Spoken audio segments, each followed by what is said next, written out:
What's up, Nerf Herders? Hope you're all doing well out there today and having a great day. Falcon and the Winter Soldier episode 5 is wrapped up. We've got one episode left. I don't know how the hell they're going to wrap this all up. There was a lot that happened in this episode, and we're going to break this down. Spoilers on the way. Before we jump into everything here, though, make sure to hit that subscribe button, click the bell for notifications, give the video a thumbs up, comment down below, do all that good stuff. And I wanted to kind of start this one off like this, dude. Did it feel to you almost like how those Walking Dead episodes were, where you'd get like just a lot of walking and talking to get you from point A to B, but this felt a lot more interesting because the character development in this seemed like it had a lot more to do with the story and pushing everything forward than just an episode of people walking in the woods kind of a deal. Yeah, I had like mixed feelings about it at first because this episode felt like it should have taken place earlier in the season. Yeah, as like an more of a episode character 3. building. Yeah. We had like the first 4 episodes just super fast paced. And while we got some cool character development, it was just very action oriented, plot oriented, and it moved along quickly. Yeah. This one basically pumped the brakes and you get all of this character development, which was awesome because and like you said, it had a lot to do with the story, but it felt very much like the pacing was just so different from the rest of the season. It was very much, dude. This feels like it's weird to think there's only one more episode because this was very much the calm before the storm. They were kind of playing chess this whole episode, getting all of their pieces set up to where this is all obviously going to have to come ahead, because when we got done watching over here, it was just like, man, this is a lot to try to tie together in one episode. Like with WandaVision, we all thought there was going to be a lot more happening, and that's why it felt like a lot, but they kept it with really where they left it off from the last episode, so there is a lot going on. So I think what we'll do maybe is just go piece by piece with each character, because this was jumping all over the place. Let's just start right off with Sam and Bucky, because where we leave off from the last episode, John Walker, and I like how they did this too, because John Walker just flees the situation, goes on the run, and naturally, you would think Sam and Bucky would be on his tail. So I'm really happy with the way that they kind of presented the beginning of this episode. But this turns into a tiff and a battle sequence, which I was not expecting between the three of them, in the beginning of the episode. So let's break down this battle here, because John Walker held his own pretty damn well against Falcon and Winter Soldier. Yeah, that was pretty dope. I mean, they had, obviously he has the super serum, so he can, obviously hold his own against Bucky for sure.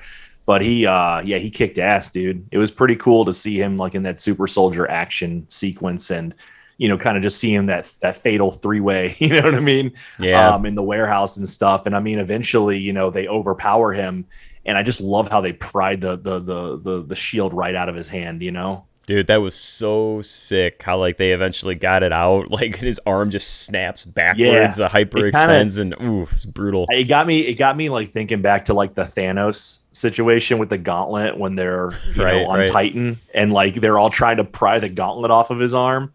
Like I just felt like that the whole time. I was like, holy shit, are they gonna like snap this dude's arm off to get this thing? Like what's gonna happen? Yeah, because he feels so entitled to this shield, dude. Like he's so obsessed with the idea of being Captain America that it's made him become fully unhinged. And the serum, and then losing, his best friend, his partner and stuff, dude, has sent this guy way over the top. And I thought the battle, dude, I really liked everything in it. The only thing that bothered me a little bit is it's just like when Bucky, you could tell when John Walker got the edge on Bucky a couple times, and I was just like, oh, I don't think so, dude. I just don't think so. But he rips the damn Falcon wings off, dude. Like that was dope. I'm like, I can get down with that. I dug that a lot. I thought that was really cool. And what was interesting about this episode is, as much as John Walker is the villain, they kind of made you sympathize with him. Yeah. When he's in his court hearing and the senator and all the military leaders are basically just talking down to him like, you fucked up. You're no longer Captain America. You don't represent us.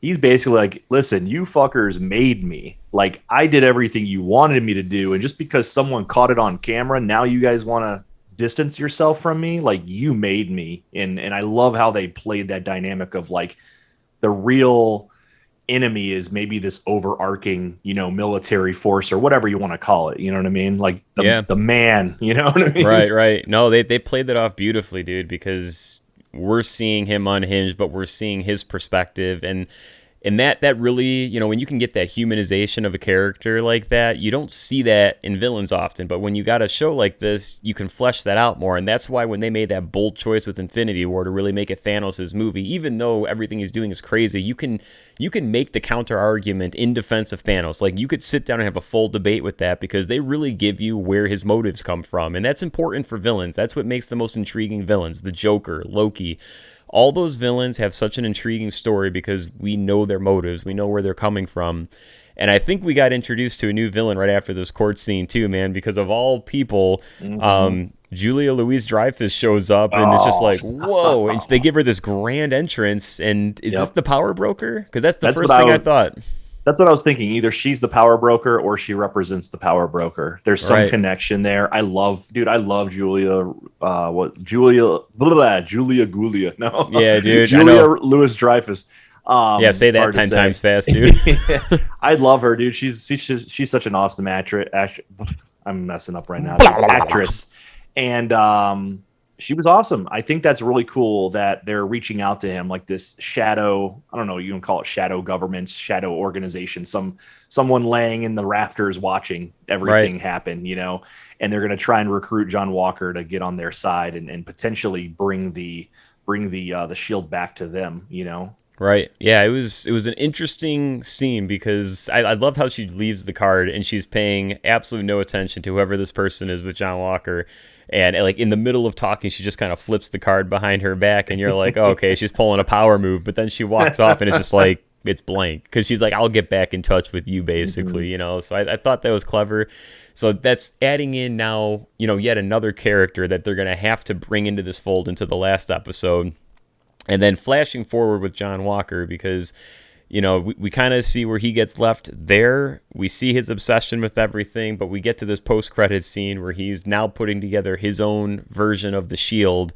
So obviously he's going to play into this final sequence in some capacity, and we don't know where the allegiance is with him. You know, is he there to go after the Flag Smashers, but he's that third party out? Does he team up with somebody else? It's just, there's so much mystery to what he's going to do.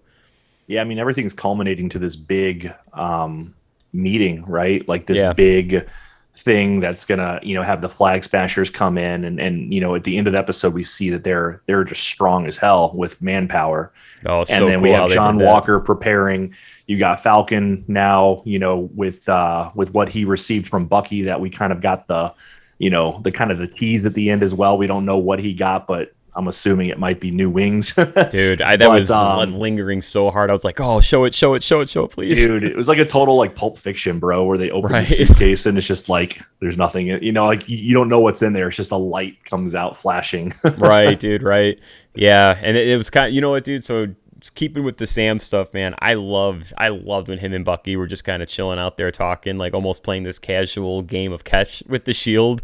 Just kind of like casually tossing it back and forth, going through this nice little conversation. And then Sam, you know, doing what Sam does is, you know, psychology kind of thing, like gets into Bucky's head a little bit there, just to kind of like give him that friendly support that we've kind of been waiting for. And that's what Bucky's needed, as we saw in the beginning of the whole series. Just like, you need Sam and you need to be close with people. And we saw that come together full steam here for sure, where they had kind of this bond over the struggles that Bucky is still going through, and Sam's looking out for him. So I thought that was a really touching moment while they were talking about Steve going back and forth with Bucky. It was a nice moment, and that's what we got a lot of in this episode.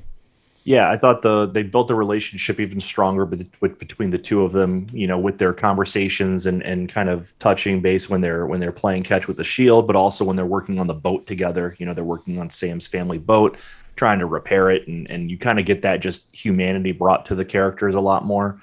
You know, and I think that was really important. I also really liked that Sam went back and visited the veteran, you know, the black, you know, super soldier. Yeah, I forgot his name, Isaiah. And, you know, that was a really interesting dynamic there too, because honestly, I thought that tied a lot to John Walker's story, in that, okay, Isaiah was recruited for the military. They gave him the super serum. They tested it on him and other people. And ultimately he was punished for doing what he thought was right. Well, John Walker was doing what he thought was right, and then he was punished for it as well. So it's just really interesting how they're tying these similar stories together with these characters.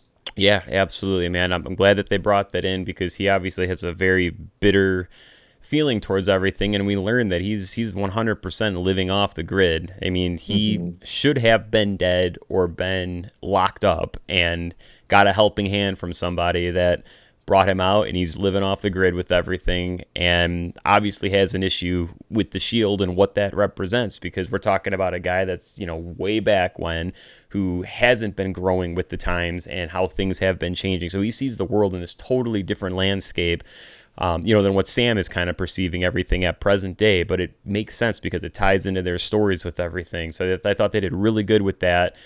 And kind of piggybacking off of that too, because then we see what Bucky was up to, and they separated for a little bit. He goes to catch back up with Zemo, chilling in Sokovia. And another beautiful moment with Zemo again, dude, who's just like one step ahead of the game, just like, I thought you'd be here sooner. And I was just like, of course he'd Hmm. say a line like that, you Yeah. know? Yeah. He always knows what's going on, dude. Yeah, that was an awesome moment, dude. Sam kind of, dicks with him for a second there, and then, the Wakandans show back up, and Zemo is being taken back to Wakanda, which does that mean Black Panther too? Like, we're going to get more Oh Zemo, yeah. Oh, right? I think so for sure. I mean, I think this is building to something bigger for sure. I mean, I don't know what it's going to be. I mean, maybe there's going to be like an anti-Avengers team in the future that they're building towards. Maybe John Walker is going to be a part of that group, maybe Zemo. We don't know, but I think it's really interesting that they're bringing him back to Wakanda to kind of stand trial for his crimes, and he's going to be staying there All because right, that can tie right into Black Panther 2. Who knows what's going to happen in that movie, but I think the villain Zemo is just so good. Like, you dude. can't get rid of this dude. No, Like, not keep now. him, please. Yeah, it's like, not like this, not Yeah. like this. Yeah, he's so good, dude. And then we get Georges St. Pierre back in this Oh episode my too, man. god. Like, he drops in for a second and he makes his stance very clear. I mean, he's his own thing now. Like, I'm not Mhm. joining your movement. I could give two shits about it. I just want Falcon. And it's Yeah. just like, okay, so now we've got all these factions. You've got the Flag Smashers. You've got Georges St. Pierre. You've got Sam and Bucky. Then you've got Sharon Carter, which we'll talk about here, and then Yeah. you're also got oh god, who am I forgetting that we were just talking? Oh, you got Julia Dreyfus, and then you got John Walker. I John mean, you've got Walker. potentially Yeah. 6 or 7 separate factions all coming esteem that aren't really in allegiance with each other. I want to see what this dynamic looks like and like where these parties and what side of the aisle they start to fall on, because they're all showing up with different motives right now. So this is coming to like a giant conclusion. Yeah, I mean, GSP's character basically just said, "I'm here to kill the Falcon. Like, that's all Yeah. I want to do. I don't believe in your cause. I don't give a shit about your cause." And I thought that was so sick at the end, where basically the leader of the Flag Smashers just like pings her phone, and everybody is a Flag Smasher that's like Yeah. are in the immediate area. I'm like, holy shit! They just recruited all of these people. Like, It was like this is a They Live, bigger. dude. It's like who all the aliens are and stuff. Just like boom, it's like everyone starts looking, dude, like they're trying to find Nada. Straight up, man. That was crazy. That was just like, okay, this is a bigger organization than we thought. We thought it was just a couple of people, but now it's like, no, this is a big movement. And how is this? I don't think the Flag Smashers end with this series. I think it's got to carry over in the Marvel universe somewhere. I am in 100% agreement, dude. I feel like in general, there's way too much going on for this to get wrapped up with a bow.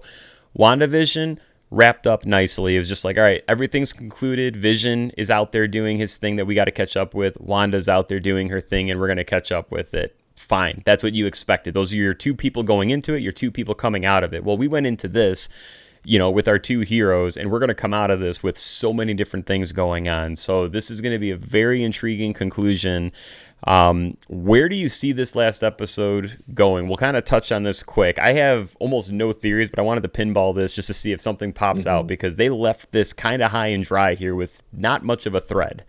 Yeah, I mean, so I mean, I think it's going to happen. There's going to be this ultimate conclusion of at least everyone's going to meet and have some kind of final battle sequence at the what was it, the vote or the council, the GRC or whatever they're called, the Yeah. global reconstruction or whatever they're called. It's going to happen like in this facility because the Flag Smashers are there basically to stop it from happening. And then obviously Sam and Bucky are going to be, present. You're going to get everyone kind of just right in that general vicinity going, something is going to happen. I don't know what, but I think it's just going to be one big ass conclusion to this series. Yeah, dude, and I'm like right there with you. I feel like that's almost the only thing that you can go into this expecting at this point, because they kind of gave like a hard cut at the end of this, and even the post-credit scene, it's like, well, cool, awesome, but it was nothing surprising. You kind of expected that, so they didn't leave you with anything to make you go, oh shit, man, like this is gonna happen. You just know everything is coming to Steam and everybody's gonna be in this location. So I thought that was a very bold move to kind of pull it off like that. But we'll see, because we'll obviously be here next week to talk about that and break it down, because they're crushing it, man. This series has been awesome. The one other thing I wanted to touch on too, because I loved it. I loved the theme music for this show. Like when they cut to the credits, it was really nice when Sam went hardcore training mode and they used that score to kind of back it up. That was badass, dude. And then I really like that training sequence. I was just gonna say I love that, dude. I thought it was so sick how it he's like learning, the ways to handle this shield. So dope, dude. It's like a little Rocky moment. Yeah. Just like he's building himself up to be this ultimate badass, dude. Oh, totally, dude. And I wanted to touch on the score again too in the beginning when they had the battle with John Walker there.